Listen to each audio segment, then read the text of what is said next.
Yo, what it do? It's probably gonna echo a little bit. It sounds like it's gonna echo a little bit. But shit, we in here, we reacting to. If you don't know who this is, bruh, you just gotta do your homework, bruh. If you don't know who he is, bruh, do your homework. But we gonna react to the rapper who killed 11 people. Need to be able to say it verifiably, but it seems like this is only unique to rappers. After all, it's not like anyone asked Freddie Mercury of Queen, Tom Jones, or Johnny Cash if they really killed people when they claimed they caught bodies on songs. Yet, in the warped world of drill music, the more dirt you do, the more lucrative your rap career becomes. However, there's two sides to becoming infamous. Because while it may bring you success in the short term, the notoriety of being a famous shooter makes you an even bigger target in the streets, and might mean that you aren't around to savor the work you put in to make your life better. For this Chi-Town gangster, he was too far gone to ever be redeemed. It's your boy Luesta, and this is the horrifying story of Bloodhound Lil Jeff, the drill rapper who took out 11 people before passing on in just as violent a fashion himself. Raised by a single mother in Chi-Town, Jeffrey Harris never had it easy. In fact, he was almost capped inadvertently at the age of 14 when his house was shot up due to his older brother's own gang ties. Meanwhile, his father, who wasn't around, allegedly had ties to 068 C Block. Hailing from 79th Street and Maryland Avenue on the east side, this is Black Disciples territory. And eventually, Jeff threw caution to the wind when his dreams of basketball were over. I was 16. I was trying to play basketball, but that's around the time I ain't make the varsity team. So at 16, when I was realizing this shit real, I don't know what the fuck I'm gonna do. Cause you know, after that point, like once you don't make that team, it's over. Left with no direction, he soon found himself in the waiting arms of gang life. Founded in 2015 as an offshoot of gangs known as Braindead and Drill City 079, Lil Jeff swore allegiance to the Bloodhound crew when he hopped off the porch at the age of 18. Pitted against enemies like BKN, Trap City, 800, and the 8 Tray Mob among others, Jeff put the same level of dedication he once gave to his hoop dreams to terrorizing his ops. From his earliest days as an affiliate, he flagrantly waved guns, bragged about robberies, and insisted he wasn't scared of anyone. I'm gonna show y'all who you got that fuck that nigga. Man. It wasn't him, but it was him. I'm gonna show y'all. It's them right here. Ooh, he ain't had none of this shit. What a person. Man, we rolled this nigga, cuz. We got an AP already, so. I'm having points to Chicago, Illinois. We got the road. Hey man, get them people their shit back. Sight. They should never been trying to kick it down the line of green. That's it, $10. It cost him his whole hustle career. Everything he worked hard for is $10.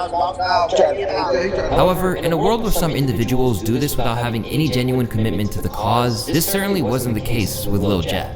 In fact, he didn't even seem to care if he got imprisoned, considering he literally attempted a drill on IG Live. Yeah, that's crazy. IG Live? Like the police ain't watching? Despite his young age and lack of experience, Jeff quickly became a key player in the game. The turning point came when his close confidant Z-Money was taken out in what was believed to be a backdooring hit. This killing shattered a decade-long truce between Bloodhound and Trap City, igniting an all-out war. For Jeff, this was a pivotal moment, the point where he officially declared open season on his enemies. I'm taking the killing school class start next week. You gotta at least have 2 bodies though. For I ain't coming with no. You ain't got shit. I can't work with no beginner sport. You gotta at least have a 2. I'm gonna give y'all 2 minimum. A 2. I'm gonna start at 2 minimum, cause y'all know I'm gonna start at 2 minimum. And I'm just doing it for a tradition. I'm starting at 2 minimum, man. 2, you gotta have a minimum of 2. No, anything, you gotta have 2. You gotta have a minimum of 2 of them. To come to school, you gonna sit your dumb ass in this seat, and whatever I say, do it. If you do anything scary, bitch, I'm smoking. Within a matter of months, Jeff would allegedly rack up 10 bodies, even commemorating this grim milestone with a tattoo. Some of their identities are still debated, with names like Lil Gutta from Hit Squad, Clay and Crew from 8 Tray, and a 33-year-old known as Black from the Evans Mob, frequently mentioned by so-called Chiracologists. However, there are some that Jeff did his utmost to prove that he did, while stopping short of handing himself to the cops. First off, there was the murder of Trap City's Lial. In June of 2023, they all got into a lift on the 1300 block of West Taylor in Little Italy when Bloodhound pulled up and unleashed gunfire, leaving him dead on arrival at the hospital. In the aftermath, the driver Robert Smith opened up about the horrendous attack. Smith says he hit the gas when someone standing outside of the car started shooting. He rushed going to the hospital where he was pronounced dead. I was running stop signs and intersections to get away. So at one intersection I had to stop because there was a car coming through, and then I turned to him to say, I'm going to take you to the hospital. And he said, okay. Then the next time I stopped, I had to stop at a light because there was two cars coming through the intersection, so I couldn't run it immediately. And I looked back then, and he wasn't moving anymore. Although no arrests were officially made, Lil Jeff hopped online immediately to claim responsibility. Go ask my ops that Marco Drake put shit in park. Go ask my ops that Marco Drake, his ass ain't making buck. Go ask my ops that Marco Drake, his ass ain't get out that car. You know that? I was right there, you know that? And from there, he continued to antagonize his foes by reenacting the scene for his own amusement. On January 26, 2024, the double murder of two high school students, who go by the name of Montario Monty Williams and Robert Lil Rob Boston, which were both members of rival gang BKN. Reportedly, the tensions were prompted by an attempted robbery that he escaped. Have someone ever tried to take like some of your belongings from you?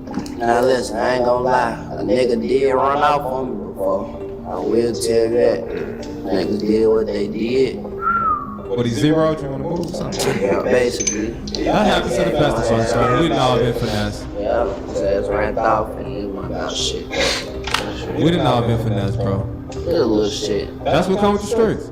Shit went out, nothing at all. I'm talking about at all. Believing BKN to be responsible, Lil Jeff swore to get his revenge. On that fateful day in 2024, Monty and Lil Rob were outside Innovations High School when masked assailants hopped out and let off shots. After they were both hit multiple times, They have it on camera and he didn't go to jail? chest, Monty and Lil Rob died at 17 and 16 respectively. These killings shocked Chicago in terms of both the scale of the broad daylight assault and the age of the victims. Under this CTA elevated platform near Wabash and Washington in the Loop, where police say two teen boys, a 16 and 17-year-old, both students at Innovations High School, were shot and killed, fear piercing through the busy midday. We was supposed to get out of that for 12:50, and then they started shooting. They was like, can't nobody go in, can't nobody come out. It happened shortly before 12:30 this afternoon. Police say 6 students were walking out of the school after classes were dismissed when a car and SUV, both dark in color, pulled up. And a group of individuals exited said vehicles, fired multiple times, striking 2 of the teenage students of Innovations High School. But for Jeff, it was just another thing for him to boast about. I feel if I get mad enough, shit will start happening. I went black for like a week, and poof. Gotta go. That's like the devil, bruh. I came back, poof. Only them niggas though. Elsewhere, in his newly launched rap career, Lil Jeff made reference to turning Za into Za, referring to another moniker for Monty.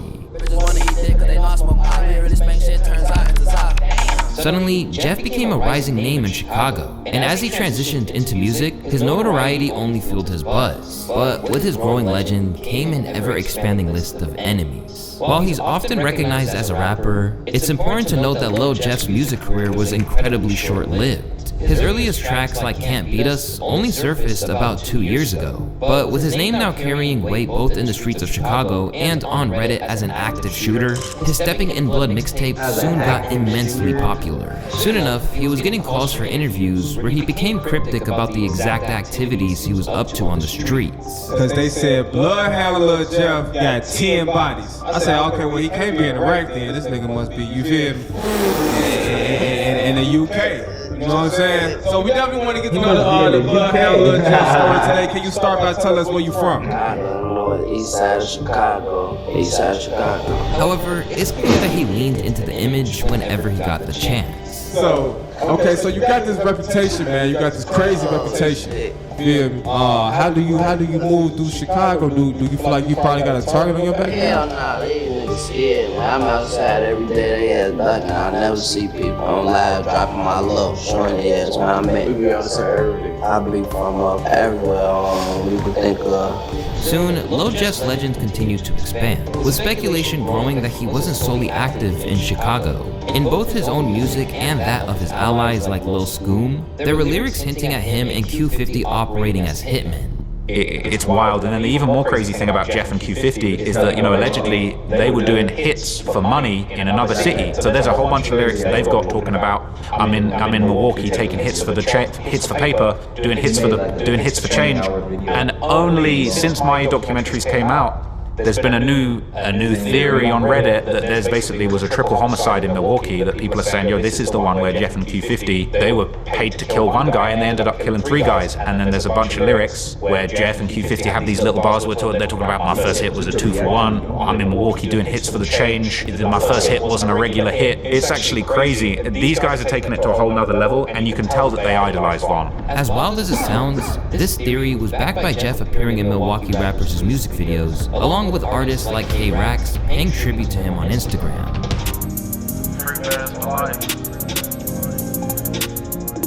Although he believed the city was beyond saving, Lil Jeff insisted that no matter how much success he gained as a rapper, Chicago was the only place for him as long as he had unfinished business. How can we make Chicago a better place? You can't. This shit up. Yeah, that's how. If you what you could do from that is just mind your business. That's it. Just stay in your own lane. That's all you can do. But this stuff ain't this shit up. You just gotta get the fuck on. If you can move, go ahead and get the fuck out of here. Yeah, I know. You aspire to move one day once you. No. No? I ain't ducking my shit. They wanna stay? I don't move one day though. Not right now. I got shit going on. But no matter how ruthless he seemed, Jeff wasn't as cold-hearted as he made himself out to be. Beneath the tough exterior, it was clear that he was self-medicating to cope with the trauma of his lifestyle. At one point, he was even seen snorting a perk mid-interview. And I see you over there getting something together. We ain't never seen that on DJ UTV before.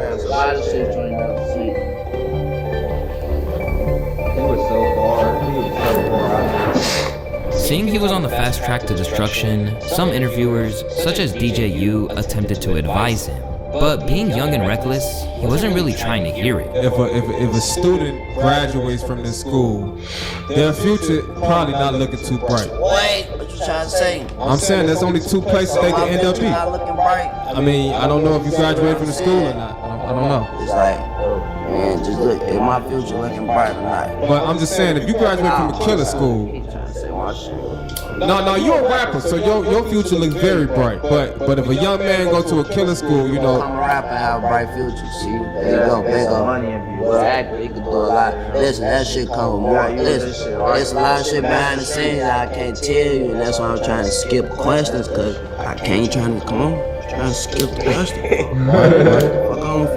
Besides, Lil Jeff had a pretty cynical outlook for someone who was barely even old enough to drink. For one thing, he was scarily at peace with the prospect of his demise, but the alleged mass murderer claimed that if he did go down, there'd be vengeance. They say I'm dead, tell them to get back. Oh no, they still finna go spin for me though. They still finna spin for me. That boy got caught in rap. Yeah, it's not. He's still finna go spin for me. Whoever did that to me, we spinning on y'all that. Throwing away souls like dirty napkins is crazy. Talking in pre-death is wild. At least he was prepared to go. Clearly, Bloodhound Lil Jeff wasn't scared of going down in a blaze of infamy. In fact, it appeared that he felt there was no way around it once you entered that life.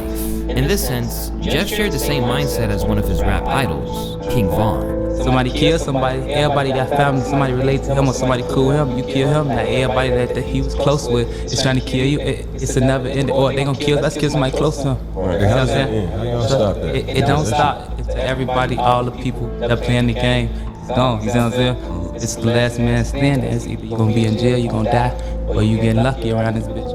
Primed to keep pushing as long as he could, Lil Jeff would never back down nor retreat. So when things went left, those in the know saw it as a foregone conclusion. Inevitably though, if you knew Jeffrey, yes, inevitably. And sure enough, in the same year that he was catapulted to fame, Lil Jeff would be taken out of the picture. Considering how much dirt he did in the streets towards his rivals, Lil Jeff was already firmly on their most wanted list. But the situation escalated when he was caught in Trap City during an attempted drill. After chasing his enemies into their own territory, Jeff stormed into a house, aiming to take out an op, only to catch a bullet to the chest. And although he was rushed to the hospital, it was a little too late, as he was pronounced dead on arrival. The crime scene noted that a male victim, John Doe, was near a sidewalk when he was struck in the chest by gunfire. The victim was transported to the hospital where he was pronounced dead. There are no suspects in custody. A large number of shell casings were located at the crime scene. Lil Jeff was gunned down at just 21 years old, and for his enemies, his death was a cause for celebration. They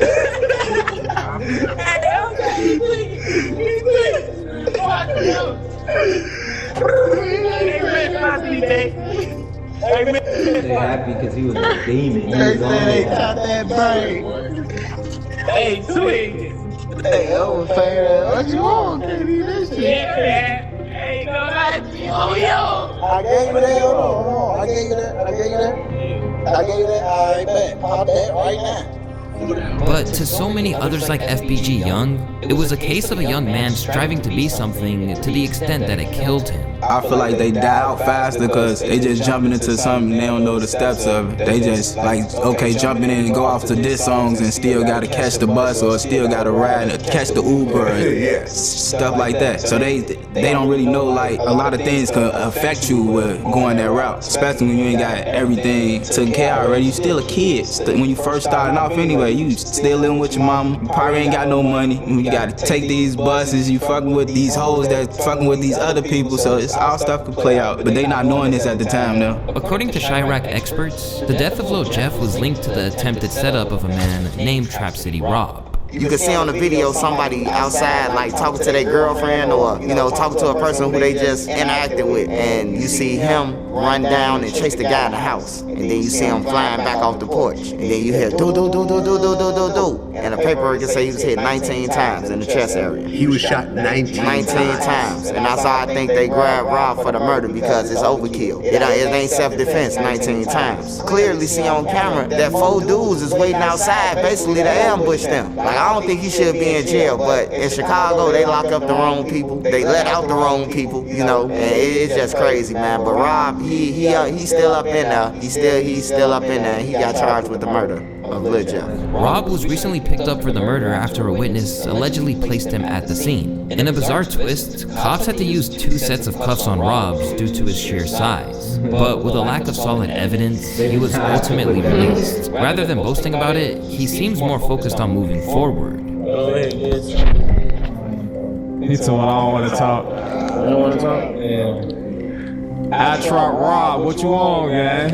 What you on, gang? You know, shit, we coolin'. Yeah. You right here talking. As for Lil Jeff's fans, they simply saw it as a case of squandering the potential he had. He jumped off the porch at 18, which means he had nothing to do after high school but hang with the wrong crowd, and went hard in the streets to catch up or prove himself. Having a name as an alleged killer and definitely a robber while moving around like that is like having a death wish. But while most normal people saw him as someone who simply squandered his potential and fell victim to the streets, so-called Chirocologists praised him as a legend. Is the legions of kids on Reddit who are really like worshiping Lil Jeff for the amount of murders that he was apparently able to. Jeffology? Yeah, there's a Jeffology. They have a Jeffology. Subreddit. They're calling him J-Roy, which I was very into that. One of the most damning things is like this series of emojis that he would put in his captions, in which each different emoji seemed to reference a different person. So like a lot of people have seen this like really traumatic video of basically these 2 high school age kids that got killed in Chicago. It's been alleged that Lil Jeff was the one who took them out. As for his homies, the world essentially stopped. In a tribute post, Lil Scoom89 couldn't believe what happened to his fallen brother, saying, "I love you. I'ma be with you real soon." A talented rapper in his own right, Scoom had big plans for life beyond the shy. And where you want to be at age 33? So in Europe in a big ass crib with my wife and kids. Not worrying about shit. My first goal now is far away from him, for period, point blank. Like, I already know me in this motherfucker. Like, what's the point of living? Shit, I wanna have kids, man. I don't get no how tough you is on my dead cousin. You could tell he really want to do something, and everyone around him do not want to do it. You look at their faces. They're not interested in the same things. Them niggas scared of death and fucking jail. Cause they don't let no nigga tell you they not scared of that shit. But tragically, Scoom wouldn't get a chance to achieve any of that. Instead, he barely lasted a month before he was ambushed and murdered while simply trying to get a haircut. And with that, Chicago Drill was relieved of two of its biggest prospects for the future, leaving a glaring hole in the scene. I feel like if they had some real guidance in their life, like motherfuckers who's really standing on them high, motherfuckers be standing on me and how I stand on my artists, and I feel like Lil Jeff and Lil Scoom, them little niggas would be, they was something to work with. Like, I ain't gonna lie, like, they the new generation. But by the sounds of it, all that despair hasn't stopped 079 Bloodhound from staying active. According to Trap Lord Ross, their homie and fellow rapper Q50 has recently picked up where Jeff left off. He also argues that if Jeff had survived, he would almost certainly be behind bars by now.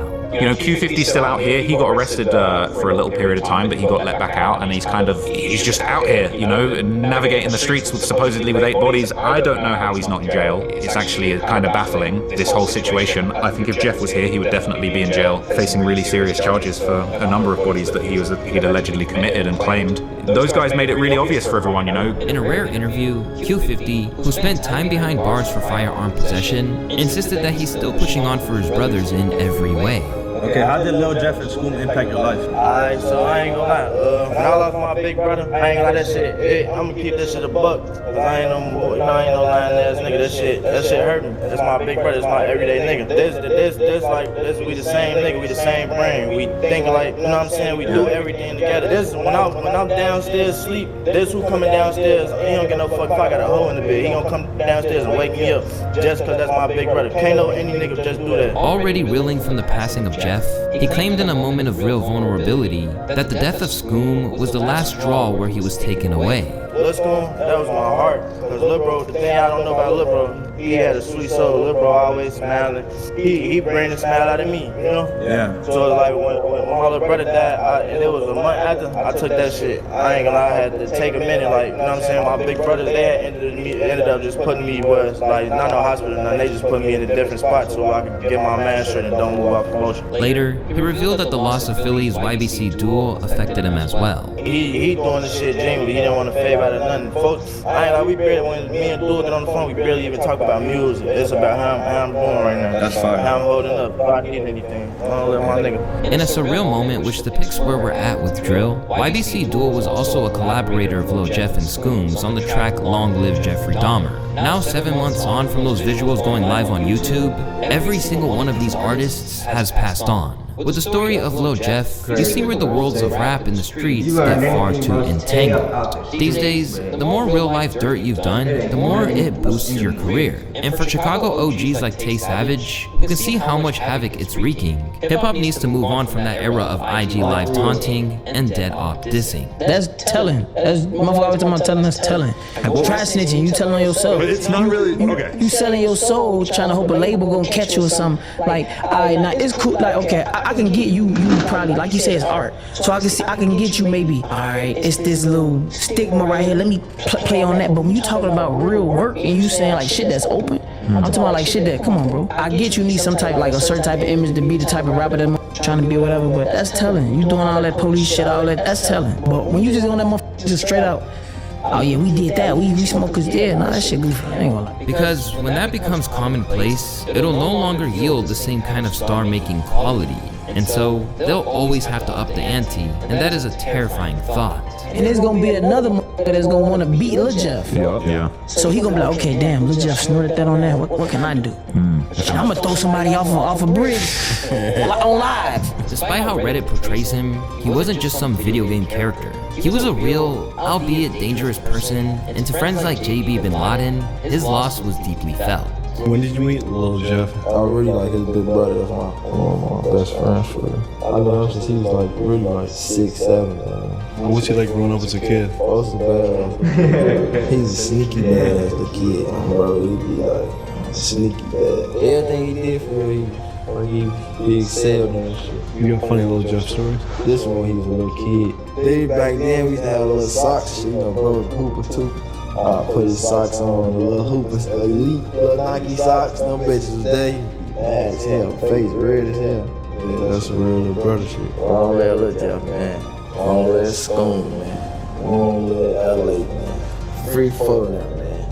Fuck the ops. And unfortunately, the war that took his life and countless others shows no signs of slowing down. Recently, JB Bin Laden and his crew barely survived an ambush at a recording studio, an attack that happened while they were being filmed for a documentary by Brandon Buckingham.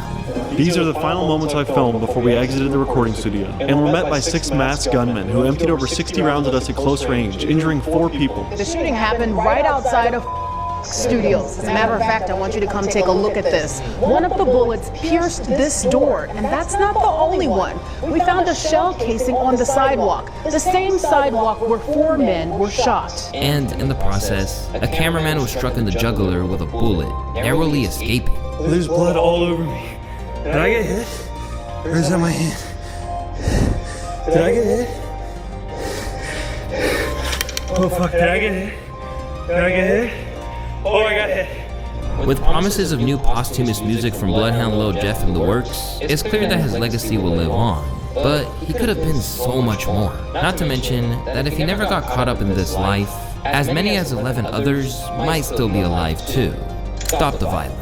It's your boy Luesta, and if you guys want to see more videos about the dark side of hip-hop, you can click one of the videos on the screen. As always, I want to thank y'all for watching today's video, and I'll see you guys in the next one. Peace.